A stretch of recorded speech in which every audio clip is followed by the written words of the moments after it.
Jaunais Kia EV9, diemžēl, nekļuva par Eiropas gada auto.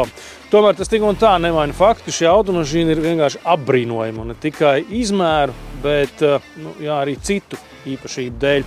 Un tomēr visas lietas iepazīst salīdzinot, un šodien mēs Kia EV9 noliksim blakus automašīnai, kas izmēros ir mazāka, taču ambīcijas iespējams ir pat lielākas. Audi SQ8 e-tron ambīciju pat tiešām netrūkst. Skaists un jaudīgs, tas maksā lepnus 134 000 eiro. Tātad kādus 40 000 vairāk par neapšaubāmi monumentālo EV9. Sakiet, ko gribat, bet SQ8 e-tron tomēr ir iespaidīgs elektromobils, tāpēc gadam ir 3 elektromotori, 2 aizmugurē, 1 priekšā, un kad tie visi kopā sāk darboties, tad automašīnas jauda sasniedz 500 zirgspēku. Līdz ar to sniedzamība ir zemāka nekā Q8 e-tron, toties pātrinājums ir 4,5 sekundes līdz 100. Arī parastais Q8 e-trons sportbaku virsboja izskatās ļoti iespaidīgi, un tomēr SQ8 ir vēl pakāpe augstāks, to nodrošina gan detaļas, gan arī īpašie 20 solu diski un, protams, arī krāsa. Sonera Red tik stipri kairina redzi, ka monolīto Kia pat grūti iztēloties šādā krāsā. Un kaut kur aiz 5-metrīgā monolīta vajadzētu parādīties arī mūsu elektroauto ekspertam Dainim. Daini, jā. Tu tur esi? Jā, tas automobīls ir tik grandios. Es tev pazaudēju gandrīz. Viņš ir liels. Kia EV9 ir pietiekami apjomīgs, lai to droši varētu likt blakus arī Mercedes-Benz EQS SUV vai vislabāk gaidāmajam Volvo EX90. Jā, centīsimies būt objektīvi un drusku neskatīsimies uz to, noliksim malā to dizainu, ar ko Kia EV9 ir unikāls, salīdzinot pat ar, EV6.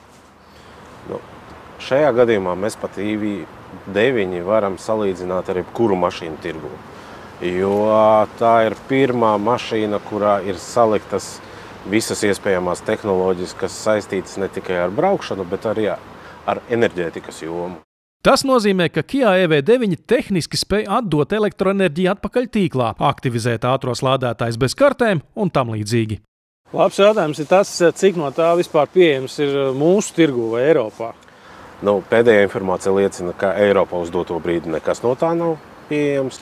Tas nozīmē, ka pašlaik iznāk tā, ka mēs ar to mašīnu varam braukt, mēs to mašīnu varam uzlādēt, mēs no tās varam pabarot citu ierīci, un tas arī viss. Mēs vēl varam uzlādēt kādu mašīnu, kurai ir beigusies elektrība. Elektromobīļu piepīpēšanas nianses gan atstāsim citam testam, bet tagad pievērsīsimies Audi. No Daņa vismaz es esmu iemācījies to, ka vispirms vajag paskatīties nevis uz elektromobīļu jaudu, cik tad tie motori ir jaudīgi, bet kāds tad ir elektromobīļu sistēmas darba spriegums. Un te laikam tā atšķirība ir acīm redzama, jo tur mums ir 800 volti, šeit ir 400. Jā, pilnīgi pareizi. Jautājums, ko tas dod? Tas nozīmē to, ka šī mašīna lādēsies krietni ātrāk, jo, kā mēs zinām, šīm ir 210 maksimālā uzlādes jauda, 210 kW, un šīm ir aptuveni 160. Bet tu zini, ka ar elektromobīļiem ir tā labā lieta, ka atšķirībā no iekšdedzes automašīnām jauns automobīlī var būt ne tikai pats automobīls. Un Audi jauninājums atrodams aiz saules sarga. Šī ir Audi uzlādes karte, un ar šo karti šo automašīnu var uzlādēt ne tikai pie Audi centra vai kaut kur citur, bet būtībā tie iekšā ir Elektrum, te ir Eleport, te ir Ionity, un būtībā Latvijā tātad tev vajag tikai vēl atsevišķu e-mobīļu karti. Jā. Man liekas, ka tas ir labi. Latvijas apstākļiem jā, jo Rietumeiropā kartes un aplikācijas jau esot vakardiena. Ir jau ļoti sen ieviests viens standarts 15.118, ja mēs tā gudri runājam, kur nav pat vajadzīga karte. Piebrauc ar mašīnu pie uzlādes stacijas, iesprauda vadu un lādē. Bet Latvijā tas nestrādā. Latvijā uz doto brīdi tas nestrādā, bet atkal šai mašīnai tā funkcija ir iekšā. Jā, kā tikai visa Kia nav. Tostarp arī brutāli diski. Tas drusku izstāsta pēc Teslas Cybertruck. Jā. Ja tev nav naudas un nav iespējas tikt pie Cybertruck, tu vismaz var tikt pie līdzīgiem riteņiem. EV9 riteņus klusi un pašapzinīgi griež 2 elektromotori ar gandrīz 400 zirgspēku jaudu. Sniedzamība ziemā, ja neizbraucam bateriju galīgi sausu, ir ap 350–400 km. 350 ir tas attālums, ka jau vajadzētu arī padzert kafiju, drusciņu atpūsties. Un te ir tā priekšrocība, kad braucot ar šo mašīnu un viņas iespējas, ka mums būs jālādē apmēram 20 minūtes. Tātad pēc 350 km mēs varam mierīgu 20 minūšu laikā uzlaudēt un braukt jau nākošos 300-350 km. Kia ne tikai lādējas ātrāk par Audi, bet arī plašāk izmanto rekuperācijas režīmus. Ir iespējams pārslēgties uz auto režīmu, kur mašīna jau pati skatās, vai ir kāda šķēršļi, vai priekšā braukstošas mašīnas, un tad jau to reģeneratīvo bremzēšanu jau pieregulēt atkarībā no apstākļiem. Rekuperācija ir iespējams regulēt vai vispār pāriet uz viena pedāļa režīmu, bet pats galvenais EV9 ir nepārspējami komfortabls.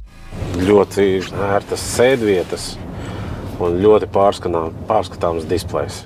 Vienīgā nianse, kas mulsina mūsu viesi, ir Kia apdares materiāla izvēle, kas īsti neatbilst cenas latiņai. Salīdzinot ar Audi, tomēr ir tā, ka to, ko Kia izmanto augšējā daļā, to Audi izmanto lejā, un to, ko Kia izmanto lejā, to Audi vispār tādu plasmasu, tādu kvalitāti neizmanto. ESQ8 e-tron dizains ir tradicionāls un bez pārsteidzošām detaļām, tāpēc laikam arī ir tik pārlaicīgs. Dizains ir tīrs, nav lausto līniju. Tas ir tas, kas vienmēr vācu mašīnām, ceļš Audi, mēs varam paskatīties un sajust tādu kvalitāti jau tikai paskatoties uz pašu mašīnu. Arī iekšā viss šķiet jau daudzkārt redzēts, bet vai tas ir slikti? Tā kā mājās, ne? Jā, ļoti ērti. Naudīgi.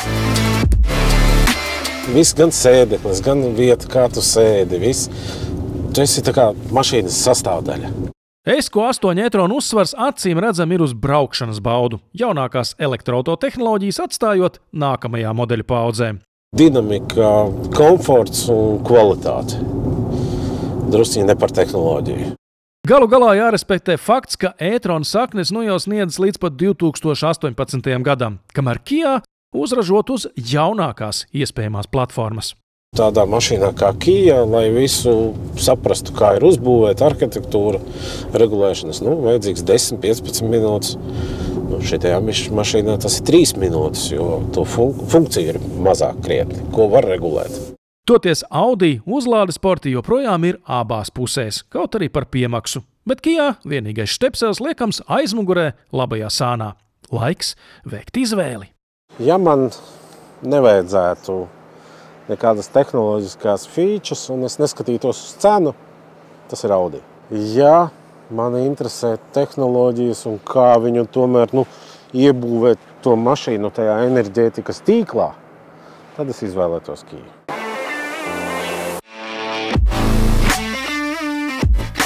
Tie elektromobīļi tomēr ir tādi dīvaini vērķi.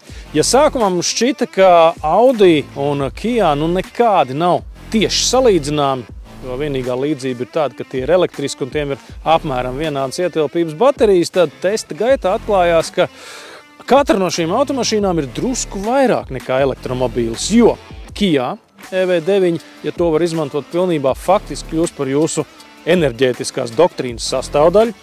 Savukārt Audi gadījumā līdzi te elektromobilitātei nāk tā emocionālā sadaļa, jeb emocionālais gandarījums. Un līdz ar to tas nozīmē, ka no katras automašīnas mēs varam dabūt daudz ko vairāk nekā bezizmešu braukšanu.